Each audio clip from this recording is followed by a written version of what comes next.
அல்லாஹ் குர்ஆனிலே கேட்கிறான், யா அய்யுஹன்னாஸ் உத்குரு நிஅமத்தல்லாஹி அலைக்கும், ஜனங்களே உங்களின் மீது உங்கள் ரப்பு வழங்கிய அருள் கொடைகளை எண்ணி பாருங்கள். அல்லாஹ் நமக்கு வழங்கிய அருள் கொடைகளை எண்ண முடியுமா என்றால் சத்தியம் முடியாது. நான் என் பிள்ளைக்கு பார்த்து பார்த்து செய்து கொடுத்த காரியங்களை எல்லாம் ஒரு கட்டத்திற்கு பிறகு எண்ணி சொல்லலாம். நான் உன்னை எப்படி வளர்த்தேன், எப்படி கஷ்டப்பட்டேன், உனக்கு என்னவெல்லாம் செய்து கொடுத்திருக்கிறேன், நீ படிக்கிற பொழுது பட்ட சிரமம் என்ன, உனக்கு வேலை வாய்ப்புக்காக வேண்டி நான் பட்ட கஷ்டங்கள் என்ன, அவமானங்கள் என்ன, தலைக்குனிவுகள் என்ன என்று நீண்ட பட்டியலை நம் பிள்ளையின் வளர்ப்புக்காக வேண்டி நாம் பட்ட சிரமங்களை எல்லாம் கூட ஒரு பட்டியலிடலாம். ஆனால் அல்லாஹ் நமக்கு வழங்கிய அருளை பட்டியலிட முடியுமா என்றால் முடியாது.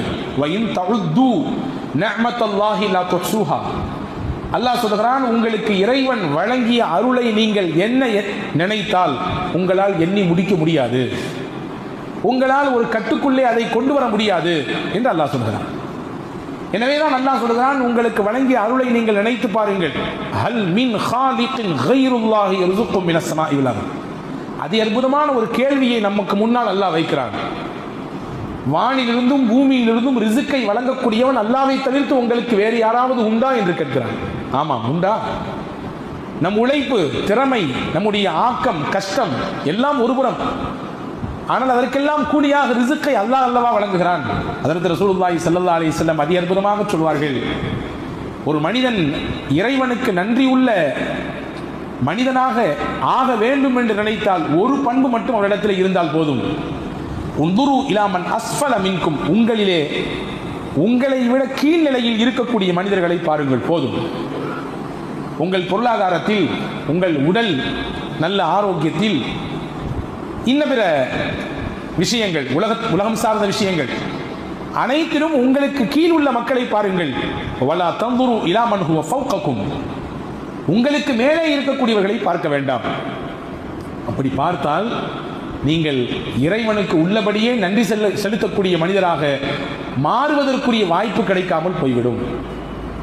ஆமாம், ஒரு அழகாக சொன்னான், வாகனத்தில் போக முடியவில்லையே என்ற வருத்தம் தான். வாகனத்தில் போகக்கூடிய நபர்களை எல்லாம் பார்த்து பார்த்து நான் புழுங்கியிருக்கிறேன். அவெல்லாம் பைக்கில் போகிறான், காரில் போகிறாரு, நமக்கு ஒரு கார் இல்லையே, பைக் இல்லையே என்று புழுங்கியிருக்கிறேன். எதுவரை தெரியுமா? நடப்பதற்கு காலே இல்லாத மனிதரை பார்க்கும் வரை. நடப்பதற்கு காலே இல்லாத மனிதரை பார்த்தவுடன் நான் விளங்கிக் கொண்டேன், காலை எனக்கு அல்லாஹ் தந்திருக்கிறான், கார் தராவிட்டால் பரவாயில்லை. எனவே உலக விஷயத்திலே நீங்கள் உங்களுக்கு கீழ் உள்ளவர்களை பாருங்கள். அப்படி பார்த்து பழகினால் உங்களை படைத்த ரப்புக்கு நன்றி செலுத்தக்கூடிய எண்ணம் உங்களுக்கு பிறக்கும். உங்களுக்கு மேல்நிலையில் இருக்கக்கூடிய மனிதர்களை பார்த்து பார்த்து நீங்கள் புழுங்கினால் இறைவனுக்கு நன்றி செலுத்தக்கூடிய எண்ணம் வராது. சொல்ல போனால் நன்றி மறுப்பு உங்கள் உள்ளத்திலே நீங்கள் நினைக்காமலேயே விதைக்கப்படும், தூவப்படும் என்றார்கள் நபிகள் நாயகம் ஸல்லல்லாஹு அலைஹி வஸல்லம். உலகத்தில் சின்ன சின்ன விஷயங்களுக்காக வேண்டி நாம் நன்றிகளை பரிமாறிக்கொள்கிறோமே. ஒருவர் அன்பளிப்பு தருகிறார், வாங்கிவிட்டு என்ன சொல்கிறோம்? ஆங்கிலத்திலோ தமிழிலோ நன்றி, தேங்க்ஸ் என்கிறோம் இல்லையா? தட்டு தடுமாறி கீழே விழ போனோம், ஒருவர் கைதாங்கி பிடித்து விட்டார், ரொம்ப நன்றிங்க, நீங்க பிடிக்கலன்னா கீழே விழுந்திருப்பேன், கை கால் சிராய்ப்பு ஏற்பட்டு இருக்கும் சொல்றோம் இல்லையா? ஒரு விஷயம் நம்மிடத்திலே இருந்த முக்கியமான பொருள் காணாமல் போய்விட்டது, தேடி அலைகிறோம், அது இல்லை என்றால் அடுத்து நகர்வே மிகப்பெரிய சிரமம் என்ற நிலையில் இருக்கிற பொழுது ஒருவர் திடீரென்று எடுத்துக்கொண்டு வந்து கையில் கொடுக்கிறார். ஏங்க நீங்க விட்டுட்டு போயிட்டீங்கண்ணே, உங்க இதுதான் என்று நான் உணர்ந்து எடுத்துக்கொண்டு தந்தேன், ரொம்ப நன்றிங்க, இது இல்லைன்னா இன்னைக்கு அடுத்து அவ்வளவுதான், ரொம்ப பெரிய கஷ்டம் சொல்றோமா இல்லையா?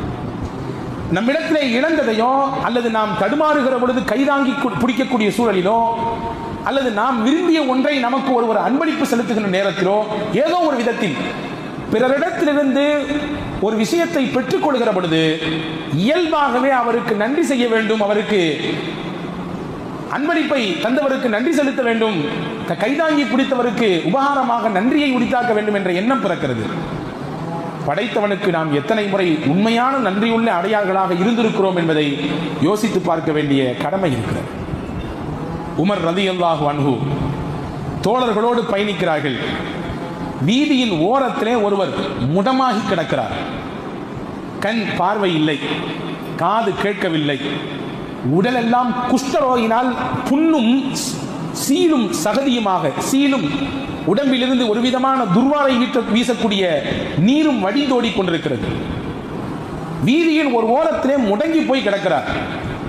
ஹஜ்ரத் உமர் ரலியல்லாஹு அன்ஹு இருந்த தோழர்களை பார்த்து கேட்டார்கள், இந்த மனிதரிடத்திலே ஏதாவது அருள் கொடை உங்களுக்கு தெரிகிறதா என்று கேட்டார்கள். இறைவன் வழங்கிய அருள் கொடை ஏதாவது உங்களுக்கு தெரிகிறதா? கண்ணு தெரியல, காது கேட்கல, நடக்க முடியாது, கைகாலெல்லாம் பத்தாததுக்கு குஷ்டம், அதிலிருந்து ஏற்படக்கூடிய நாற்றம், சீல் எல்லாம். எல்லாரும் சொன்னாங்க, என்ன பாவம், பரிதாபம் தான் எங்களுக்கு மிச்சமாக தெரிகிறது. அவரைக்கு நாங்கள் பரிதாபப்படுகிறோம், இப்படி இருக்கிறாரே என்று வருத்தப்படுகிறோம், எங்கள் கண்களுக்கு ஒன்றும் அருள் தெரியவில்லை என்று சொன்னார்கள். ஹஜ்ரத் சையதுனா உமர் ரலியல்லாஹு அன்ஹு சொன்னார்கள், கொஞ்ச நேரம் பொறுங்கள், அவர் நன்றாக எந்த சிரமமும் இல்லாமல் சிறுநீர் கழிக்கிறாரா என்று பாருங்கள் என்றார்கள். கொஞ்ச நேரத்துக்கு பின்னாடி முடமாகி கிடந்தவர் எழுந்து சுய தேவையாக சிறுநீர் கழிக்க போனார். எந்த சிரமமும் இல்லாமல் கழித்து விட்டு வந்தார், மறுபடியும் படுத்து விட்டார். ஹஜ்ரத் உமர் ரலியல்லாஹு சொன்னார்கள், இந்த ஒன்று போதும் அல்லாஹ்விற்கு இவர் நன்றியுள்ள அடியாராக இருப்பதற்கு. உடலிலிருந்து பிரியக்கூடிய அந்த கெட்ட நீர், சிறுநீர் மிகச்சிறப்பாக கழிந்தாலே அந்த ஒன்று மட்டும் போதும் அவர் அல்லாஹ்விற்கு உண்மையுள்ள அடியாராக இருப்பதற்கு என்று ஹஜ்ரத் சையதுனா உமர் ரலியல்லாஹு அன்ஹு சொன்னார்கள். ஹஜ்ரத் அல்லாமா இப்னு அபி துன்யா தன்னுடைய நூலிலே ஒரு செய்தியை பதிவு செய்வார்கள். ஹஜ்ரத் சையதத்துனா ஆயிஷா ரலியல்லாஹு தஆலா அன்ஹா அவர்கள் சொன்ன விஷயம், ஒவ்வொரு நாளும் இறைவனுக்கு நன்றி செலுத்துவதற்கு ஒன்று போதும். ஹஜ்ரத் ஆயிஷா சொன்னார்கள், நபிகள் சொன்னதாக, ஒருவர் எந்த சிரமமும் இல்லாமல் தண்ணீரை குடிக்கிறார், உள்ளே போன தண்ணீர் எந்த சிரமமும் இல்லாமல் வெளியே வருகிறது. சிறுநீரின் வழியாகவோ அல்லது வேர்வையின் வழியாகவோ அல்லது வேறு சில வழிகளிலே உள்ளே போன நீர் வெளியே வருகிறது. இந்த ஒன்று போதும் அவர் ஆயிரம் ஆயிரம் நன்றிகளை அல்லாஹ்வின் சன்னிதானத்திலே உரித்தாக்குவதற்கு என்று ஹஜ்ரத் ரசூலுல்லாஹி ஸல்லல்லாஹு அலைஹி வஸல்லம் சொன்னதாக ஹஜ்ரத் அன்னை ஆயிஷா ரலியல்லாஹு தஆலா அன்ஹா அவர்கள் அறிவிக்கிறார்கள். யோசித்திருக்கிறோமா? சில விஷயங்கள் இலவசமாக நமக்கு கிடைக்கிறது, அதனுடைய மகத்துவமும் அதனுடைய ஆழமும் அதனுடைய முக்கியத்துவத்தையும் நாம் பெரிதாக விளங்கி கொள்ளாததின் விளைவு, அதிலே சிரமப்படுகிற பொழுது அதனுடைய அருளையும் அது இதுநாள் வரை கிடைத்த பாக்கியத்தையும் உணர்கிறோம். எத்தனை நபர்கள் உள்ளே போன தண்ணீர் வெளியே சிறுநீரின் வழியாக வராமல் தவித்துக் கொண்டு சங்கடத்தில் மருத்துவமனையில் இருந்து கொண்டிருக்கிறார்கள் என்பதை பார்க்கிற பொழுது உள்ளபடியே நபிகள் நாயகம் ஸல்லல்லாஹு அலைஹி வஸல்லம் சொன்ன ஒரு துஆ தான் நமக்கு ஞாபகத்திற்கு வரும். சிறுநீர் கழித்தாலும் சரி, மலம் தேவைக்கு கழிவறைக்குள் சென்றாலும் சரி, வெளியே வந்தவுடன் பெருமானார் துஆ செய்ய சொன்னார்கள், அல்ஹம்துலில்லாஹில்லதி அஸ்ஹப அன்னியல் அதா வ ஆஃபானி. அல்லாஹ்விற்கே எல்லா புகழும். எப்படிப்பட்ட அல்லாஹ் தெரியுமா? எனக்கு நோவு தரக்கூடிய ஒன்றை என் உடலிலிருந்து பிரித்து எடுத்து விட்டான். ஆமாம், சிறுநீர் வெளியே போகவில்லை என்றால் உடலுக்கு பெரும் நோவு, பெரும் சிரமம்.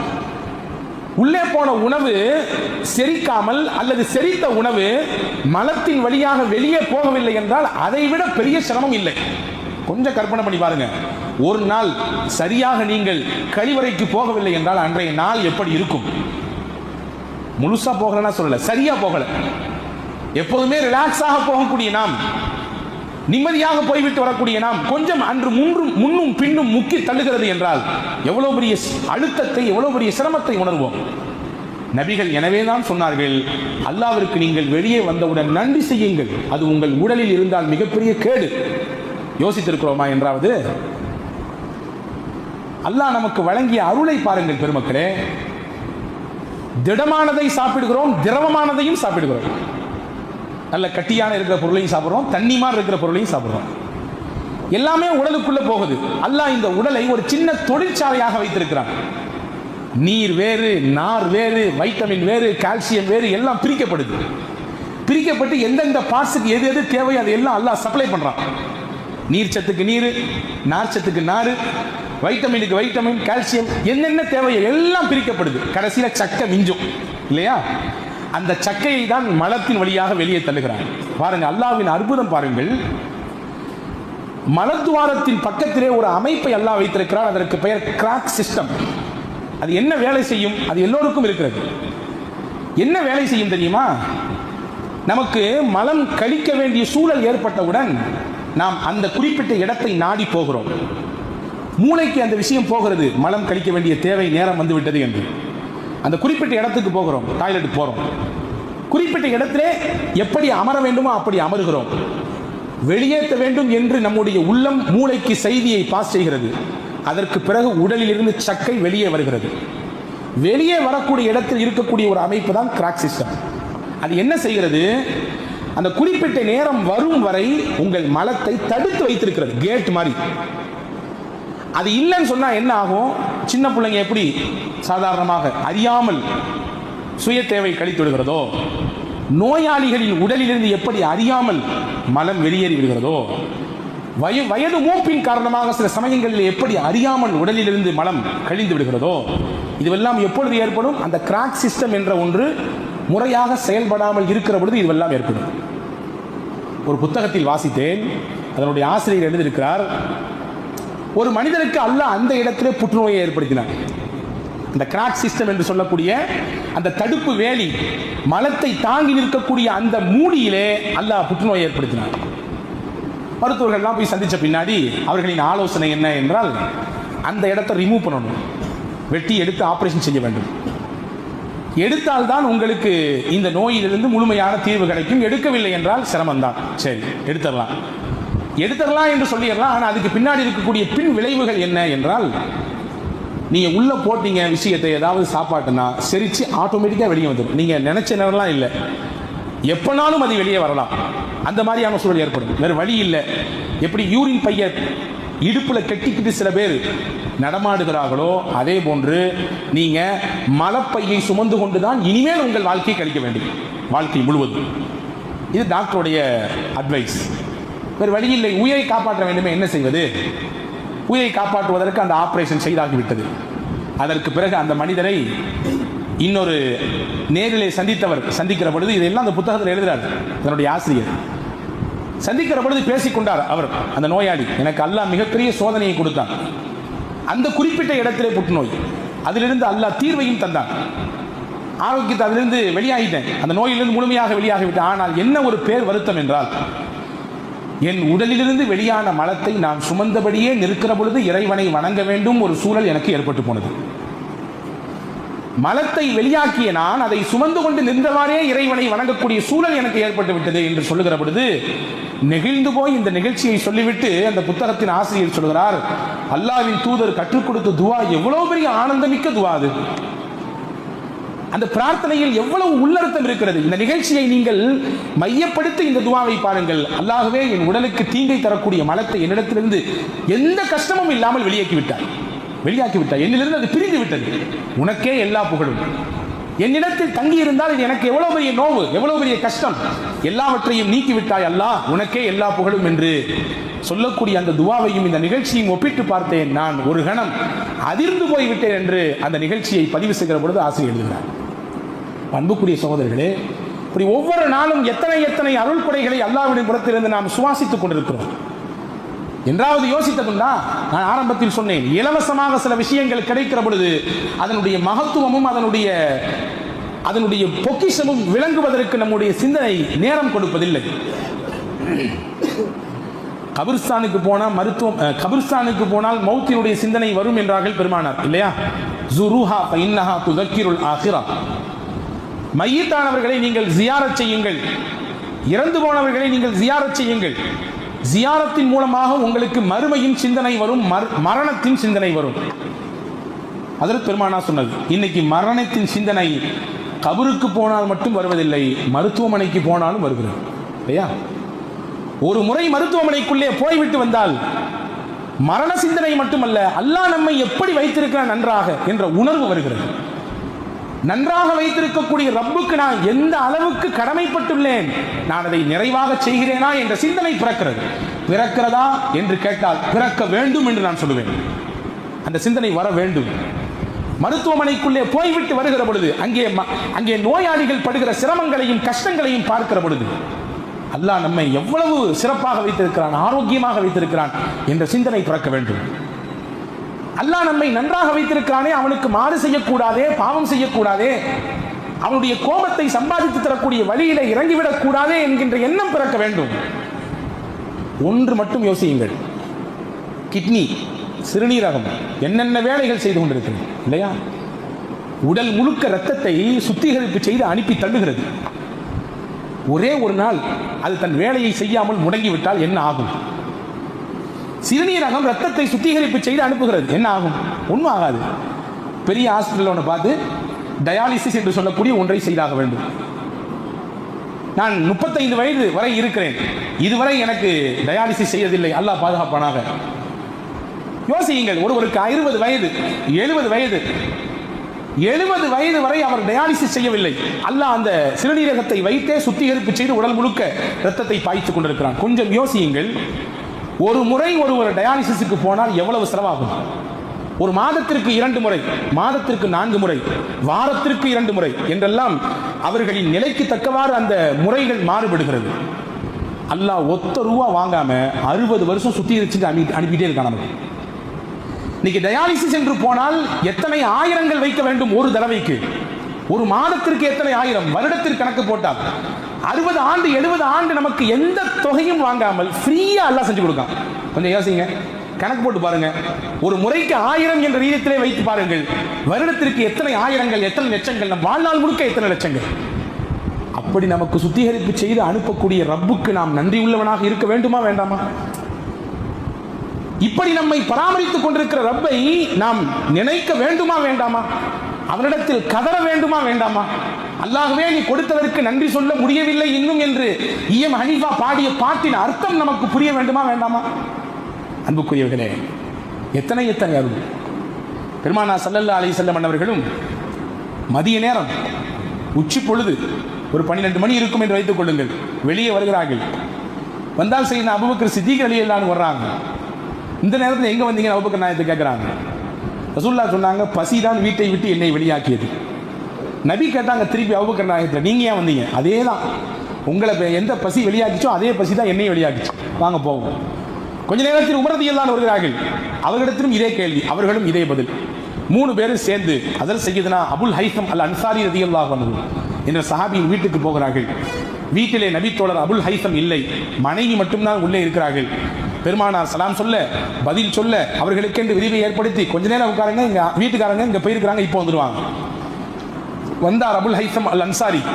நபியையும் தோழர்கள் அபூபக்கர் ரலியல்லாஹு அன்ஹு உமர் ரலியல்லாஹு அன்ஹு பார்த்தவுடன் பூரிப்பு, சந்தோஷம், ஆனந்தம். இன்னைக்கு எனக்கு கிடைச்ச மாதிரி விருந்தாளி உலகத்தில் யாருக்குமே கிடைச்சிக்க மாட்டாங்க. எங்க வீட்டுக்கு நபிகள் நாயகம் வந்திருக்கிறாங்க, நான் பெரிய பாக்கியவான், நபியே ஒரு நிமிடம் நெல்லுங்கள் என்று சொன்னவுடன் அவர் தன்னுடைய தோட்டத்திலிருந்து கொண்டு வந்த குளிர்ந்த நீரையும் கொண்டு வந்த அந்த பேரித்தம்பழத்தினுடைய பல்வேறு கனிகளையும் நபிக்கு முன்னால் கொண்டு வந்து வைத்தார். சாப்பிடுங்கள், உங்களுக்கு தேவையான உணவு இன்னும் சிறிது நேரத்தில் தயாரிப்பு செய்யப்படும். செய்தார். தயாரிப்பு செய்து பெருமானாருக்கு முன்பு வைத்தார். பசியோடு வந்த நாயகமும் நாயக தோழர்களும் சஹாபாக்கள் அபூபக்கர் ரலியல்லாஹு அன்ஹு அவர்களும் சய்யிதுனா உமர் ரலியல்லாஹு அன்ஹு சாப்பிட்டார்கள். சாப்பிட்டு முடித்தவுடன் பெருமானார் ஸல்லல்லாஹு அலைஹி வஸல்லம் 2 தோழர்களை பார்த்து சொன்னார்கள், ஹாதா மினன் நிஅமில் லதீ துஸ்அலூன அன்ஹு. இதுவும் அல்லாஹ்வின் அருள் கொடைதான். பசியோடு நாம் வந்தோம், ஒண்ணுமே இல்லாமல் நாம் வெற்று குடலோடு நாம் வெளியே வந்தோம். நமக்கு வயிறார சாப்பாடு கொடுத்தது, நீரை புகட்டியது அல்லாஹ் தான். இதை பற்றியும் நாளை அல்லாஹ்விடத்தில் நீங்கள் விசாரிக்கப்படுவீர்கள், இதை பற்றியும் நாளை அல்லாஹ்விடத்தில் விசாரிக்கப்படுவீர்கள் என்று சொன்னார்கள். ஹதீஸ் தொடர்கிறது. அங்கே உள்ளே இருந்த அந்த பெண்மணி அபுல் ஹைசம் ரலியல்லாஹுடைய மனைவி சொன்னாங்க, யார் சொல்லா ஏதாவது எங்களுக்கு துவா செய்யுங்க, உங்க துவாவுக்காக வேண்டிதான் இதெல்லாம். அப்பதான் ஸல்லல்லாஹு துவா செஞ்சாங்க, அக்கல தஆமுக்குமுல் அபரார் வ ஸல்லத் அலைக்குமுல் மலாயிகா வ அஃதர இந்தக்குமுஸ் ஸாயிமூன். உங்கள் உணவை நல்லோர்கள் சாப்பிடட்டும், உங்கள் வீட்டிலே நோன்பாளிகள் வந்து நோன்பு திறக்கட்டும், உங்கள் வீட்டிலே மலக்குமார்கள் அணியணியாக வந்து இறங்கட்டும் என்று துவா செஞ்சாங்க. இந்த துவா அல்லாஹ் கொடுத்த அருளுக்கு ஒரு சின்ன நன்றி கடனாக மாறுகிறது என்று பெருமானார் ஸல்லல்லாஹு அலைஹி வஸல்லம் செய்கையின் மூலமாக செய்து காண்பித்து போனார்கள். எத்தனை எத்தனை உணவுகளை அல்லாஹ் வகை வகையாக நமக்கு கொண்டு சேர்க்கிறான், நினைத்து பார்க்கிறோமா? சையதுனா அப்துர் ரஹ்மான் இப்னு அவுஃப் ரலியல்லாஹு அன்ஹு நோன்பு காலம், நோன்பு திறப்பதற்கு முன்னால் அடுக்கி வைக்கப்பட்டிருக்கிறது உணவு. பார்த்து அழுகிறார்கள், கண்ணீர் வடிக்கிறார்கள். நோன்பாளி, ஏங்க அழுகிறீங்கன்னு கேட்கும்போது ஹஜ்ரத் அப்துர் ரஹ்மான் இப்னு அவுஃப் ரலியல்லாஹு சொன்னார்கள், என் தோழர்களில் எத்தனையோ தோழர்கள், ஏழைகள், சஹாபிகள், சையதுனா முஸ்அப் பின் உமைர் போன்ற சஹாபாக்கள் எல்லாம் உடுத்துவதற்கு கூட ஒழுங்கான ஆடை இல்லாமல் கந்தல் ஆடையை உடுத்திக் கொண்டு கஃபன் செய்வதற்கு கூட முழு ஆடை இல்லை. தலையை போர்த்தினால் கால் தெரிகிறது, காலை போர்த்தினால் தலை தெரிகிறது.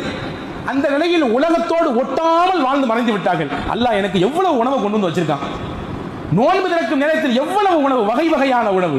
அல்லாஹ்விற்கு நான் எப்படி பதில் சொல்ல போகிறேன் என்று தெரியவில்லையே. அவன் வழங்கிய அருள் கொடைக்கு அவன் நாளை என்னிடத்தில் கேள்வி கேட்டால் நான் என்ன பதில் சொல்வேன் என்று தெரியவில்லையே என்று கலங்குகிறேன் என்று சொல்லிவிட்டு வெறும் தண்ணீரை மட்டும் எடுத்துக்கொண்டு அதை வைத்து நோன்பு திறந்து விட்டு போனார்கள் என்று வரலாறு இருக்கிறது. இன்றைக்கு எவ்வளவு அறுசுவை உணவுகளை அல்லாஹ் நம்மை சாப்பிட வைக்கிறான். எல்லாம் நம்ம சம்பாதிக்கிறோம், உழைக்கிறோம், பொருள் ஈட்டுகிறோம், உண்ணுகிறோம் என்று சொல்லலாம். ஆனால் இது எல்லாவற்றுக்கும் பின்னால் இறைவனுடைய அருள் கொடை இருக்கிறதா இல்லையா? யோசித்திருக்கிறோமா? சாப்பிட்டு முடித்தவுடன் அல்லாஹ்விற்கு நன்றி செலுத்தியிருக்கிறோமா? அல்லாஹ்வே, உலகத்தில் எத்தனை மக்கள், கோடிக்கணக்கான மக்கள் ஒருவேளை உணவில்லாமல் திண்டாடி கொண்டிருக்கிறார்கள், எங்களை வயிறார உணவுடன் செய்தாய், அல்லாஹ்வே உனக்கே எல்லா புகழும், அல்ஹம்துலில்லாஹ் சொல்லி இருக்கிறோமா? அல்லாஹ்வே, நீ தான் உணவை கொடுத்தாய், நீ தான் தண்ணீரை கொடுத்தாய், நீ தான் எங்கள் பசியை ஆற்றினாய், நீ தான் ரிஸ்க் அளிப்பவனின் ஆகப்பெரியவன், புகழ்ந்திருக்கிறோமா அல்லாஹ்வை? அன்புக்குரியவர்களை யோசித்து பார்க்கிறோம். அல்லாஹ் வழங்கிய அருள் கொடை நம் உடலிலும் நம்முடைய வெளிரங்கத்திலும் நிரம்ப கிடக்கிறது. நாம் அதை கண்டும் காணாமல் கடந்து போய்கொண்டே இருக்கிறோம். நினைக்கிறோமா இல்லையா என்பது கூட யோசிக்க முடியாத அளவிற்கு ஒரு அவசர கதியிலே நாம் தள்ளப்பட்டிருக்கிறோம். பெருமானார் ஸல்லல்லாஹு அலைஹி வஸல்லம் அன்னவர்கள் ஒரு இரவின் நடுநிசி நேரம் அன்னை ஆயிஷா ரலியல்லாஹு தஆலா அன்ஹா அவர்களின் வீட்டிலே நபிகள் தங்கியிருக்கிறார்கள். ஹஜ்ரத் ஆயிஷா அம்மாவும் நபிகளும் மட்டும்தான் வீட்டில் உண்டு, வேறு யாரும் இல்லை. தன் உள்ளத்திற்கு இணக்கமான, தன் கல்புக்கு நெருக்கமான துணைவியார் அன்னை ஆயிஷாவுக்கு பக்கத்தில் பெருமானார் இருக்க, கணவன் மனைவி என்ற புரிதலோடு அவர்களின் இல்லற வாழ்க்கை சந்தோஷத்தின் உச்சத்தில் போய் கொண்டிருக்க, இரவின் மத்திய பகுதியில் பெருமானார் எழுந்தார்கள். எழுந்து நீண்ட நேரம் தொழுதார்கள். ஹஜ்ரத் அன்னை ஆயிஷா ரலியல்லாஹுவிற்கு ஒருபுறம் ஆனந்தம், தனக்கு கிடைத்த பாக்கியம், மறுபுறம் தன் கணவனோடு கிடைத்த சொற்ப நேரத்தை முழுமையாக அவர்களோடு நாம் சந்தோஷமாக ஆனந்தமாக இருப்பதில் கழிக்க முடியவில்லையே என்ற வருத்தம் மறுபுறம். நபியிடத்தில் வாய்விட்டே கேட்டார்கள், நபியே நாயகமே, உங்கள் பாவத்தை எல்லாம் அல்லாஹ் மன்னித்து விட்டானே, நீங்கள் முன்பின் பாவங்கள் மன்னிக்கப்பட்ட புனிதராச்சே, நபியே நீங்கள் ஏன் இப்படி கால் வலிக்க நின்று வணங்க வேண்டும்? இது பரவான கடமை அல்லவோ? இரவின் நடுநிசி நேரத்திலே மையப்பகுதியிலே எழுந்து எல்லாரும் உறங்கிக் கொண்டிருக்கிற பொழுது நீங்கள் எழுந்து தொழ வேண்டும் என்ற அவசியம் என்னவோ என்று கேட்கிற பொழுது ஹஜ்ரத் சையதுனா முஹம்மது ரசூலுல்லாஹி ஸல்லல்லாஹு அலைஹி வஸல்லம் சொன்னார்கள், அஃபலா அன் அகூன அப்தன் ஷகூரா, என்னை படைத்த ரப்புக்கு நான் நன்றியுள்ளவனாக இருக்க வேண்டும் என்று விருப்பப்படுகிறேன். நன்றி உள்ளவன் என்பதின் வெளிப்பாடுதான் அவனை வணங்குகிறேன், நிற்கிறேன், அவனுக்கு முன்னால் பேசுகிறேன், இறை வசனத்தை ஓதி அவனிடத்திலே மன்றாடுகிறேன். இதுவெல்லாம் எதன் வெளிப்பாடு? நான் அவனுக்கு நன்றி உள்ளவனாக இருக்கிறேன். அன்புக்குரிய சகோதரர்களை யோசித்து பார்க்கிறோம். எனவே அந்த நன்றி உள்ள தன்மை என்பது நம்முடைய வாழ்க்கையில் வெளிப்பட வேண்டும். ஒன்றை நினைத்தால் போதும். நாம் உலகத்தை இந்த கண்ணால் பார்க்கிறோம், நாம் நினைத்ததை பார்க்கிறோம், நினைத்தவாறு இந்த கண்களை திருப்புகிறோம். இந்த ஒன்று போதும் இறைவனுக்கு ஆண்டாண்டு காலம் அல்லாஹ்வின் சன்னிதானத்திலே மன்றாடுவதற்கு, கதறுவதற்கு. வரலாற்றில் வருகிறது, ஹாக்கிமிலே முஸ்ததரக் ஹாக்கிமிலே இந்த ஹதீஸ் பதிவாக இருக்கிறது. நபிகள் நாயகத்திலே ஜிப்ரீல் அலைஹிஸ்ஸலாம் வந்து சொன்ன செய்தி இது. ஒருவர் வாழ்ந்தார், 500 ஆண்டுகள் வாழ்ந்தார், நிறைய வணக்க வழிபாடுகள் செய்தார், மலை உச்சியிலே போய் தனியாக வாழ்ந்தார். அவருக்கு பசி ஏற்பட்டால் கீழே இறங்கி வருவார், அங்கே ஒரு மாதுளை பழம் இருக்கும் மரம், அதிலிருந்து சில பழங்களை எடுத்து சாப்பிடுவார். தண்ணீர் குடிப்பதற்கு மதுரமான தண்ணீர் அங்கே சுனை ஊற்று ஓடும், அதை எடுத்து குடிப்பார். குடித்துவிட்டு மறுபடியும் போவார், வணங்குவார், வழிபடுவார். அவரின் கோரிக்கை எல்லாம் ஒன்றே ஒன்றுதான், இறைவா, என்னை நீ சஜ்தா செய்த நிலையில் மௌத்தாக்க வேண்டும், உன்னை வணங்கிக் கொண்டிருக்கிற பொழுது எனக்கு மரணம் வர வேண்டும் என்று அல்லாஹ்விடத்திலே கேட்டுக்கொண்டே இருந்தார். அல்லாஹ் அவர் கோரிக்கையை நிறைவேற்றினார். சஜ்தா செய்யக்கூடிய நிலையிலேயே அவருக்கு மரணமும் வந்தது. மறுமையிலே தூக்கி நிப்பாட்டுவான், எழுப்பி கேட்பான். நல்ல வணக்க வழிபாடுகள் செய்தார், எல்லாம் சரிதான், இப்பொழுது என் அருளை கொண்டு நீ சொர்க்கத்திற்கு போ என்று சொல்லுவான். அவர் சொல்லுவார், 500 ஆண்டுகள் நான் நன்மை செய்திருக்கிறேன், அவ்வளவு வணக்க வழிபாடுகள் என் கையில் இருக்கிறது, நான் செய்த நன்மைகள் என்ன, தொழுத தொழுகைகள் என்ன, ஓதிய திலாவத் என்ன, செய்த தான தர்மங்கள் என்ன, அவ்வளவு கொச்சு கொச்சாக இருக்கிறது என்னிடத்தில், என் அமல்கள் என்று கேட்பார். அல்லாஹ் சொல்லுவான், என் ரஹ்மத்தை கொண்டு போ என்பான். மறுபடியும் கேட்பான், என்னுடைய அமல், என் ரஹ்மத்தை கொண்டு போ என்று அல்லாஹ் சொல்லுவான். என்னுடைய அமலுக்கு அப்ப என்னதான் பலன்? அல்லாஹ் சொல்லுவான், ஜிப்ரீலை கூப்பிட்டு அவர் செய்த 500 ஆண்டுகால நன்மைகளை எடுத்து வையுங்கள், அவருக்கு நாம் வழங்கிய கண் என்ற அந்த பொக்கிஷத்தை எடுத்து இன்னொரு தட்டில் வையுங்கள், எது கனமாக இருக்கிறது என்று பார்ப்போம் என்பான். ரெண்டும் தூக்கி நிறுக்கப்படும். அவருடைய கண் மட்டும் நிறத்தில் நிறுவையில் தாழ்ந்து போய்விடும். அவர் செய்த 500 ஆண்டு நன்மைகள் அப்படியே மேலே போய்விடும். ஜிப்ரீல் சொல்லுவார், யா அல்லாஹ், நீ இந்த மனிதருக்கு கொடுத்த இந்த கண் மட்டும் இவர் 500 ஆண்டுகள் செய்த நன்மைக்கு ஈடாக இல்லை. இன்னும் இவருக்கு உடல் இருக்கிறது, உடலிலே உறுப்புகள் இருக்கிறது, உடலில் உறுப்பின் செயலாக்கம் இருக்கிறது, இவர்களுடைய வெளிரங்க அந்தரங்க வெளிரங்க அருள் கொடைகள் இருக்கிறது, கொடுத்த சாப்பாடு இருக்கிறது, செய்த வேலைகள் இருக்கிறது, என்னென்ன இருக்கிறது. கண்ணுக்கு மட்டும் 500 ஆண்டுகளா என்று திகைத்து போய் நிற்கிற பொழுது அல்லாஹ் சொல்லுவான், நீ வணங்கினாய், இந்த வணக்கமும் என் ரஹ்மத் தான்.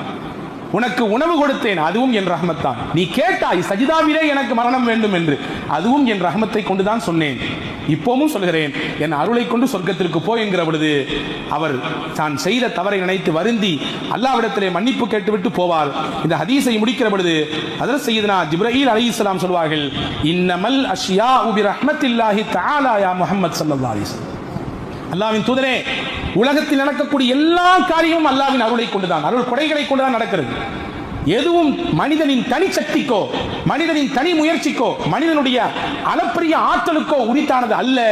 எல்லாமும் அல்லாஹ்வின் ரஹ்மத்தை கொண்டுதான் நடக்கிறது என்பதை புரிந்து கொள்ளுங்கள் நாயகமே என்று ஹஜ்ரத் ஜிப்ரீல் அலைஹிஸ்ஸலாம் அண்ணன் பெருமானிடத்தில் சொல்லிவிட்டு போவார்கள் என்பதை பார்க்கிறோம். எனவே உன்னை புரிய வேண்டும், நான் வணங்குகிறேன், தொழுகிறேன், நிறைய தான தர்மம் கொடுக்கிறேன், நிறைய கிதாப் திலாவத் ஓதிக்கிறேன், நிறைய கல்வி இருக்கிறது, எனக்கு மார்க்க ஞானம் நிறைய இருக்கிறது என்று நமக்கு நாமே சமாதானம் சொல்லிக் கொள்ளக் கூடாது. அதுவும் கூட அல்லாஹ்வின் பிச்சை தான், அல்லாஹ்வின் அருள் தான் என்பதை புரிந்து அதற்கும் நன்றி செய்யக்கூடிய மனிதர்களாக மாறுகிற பொழுது நிச்சயம் அல்லாஹ்வின் அருளை முழுமையாக பெறுவோம். நாளை மறுமையிலே அவனுடைய உயர்தரமான ரிதுவான் என்று சொல்லக்கூடிய திருப்பொருத்தத்திற்கு உரித்தானவர்களாக அல்லாஹ் நம்மை ஆக்குவான். வல்ல ரஹ்மான் தௌஃபீக் செய்வானாக.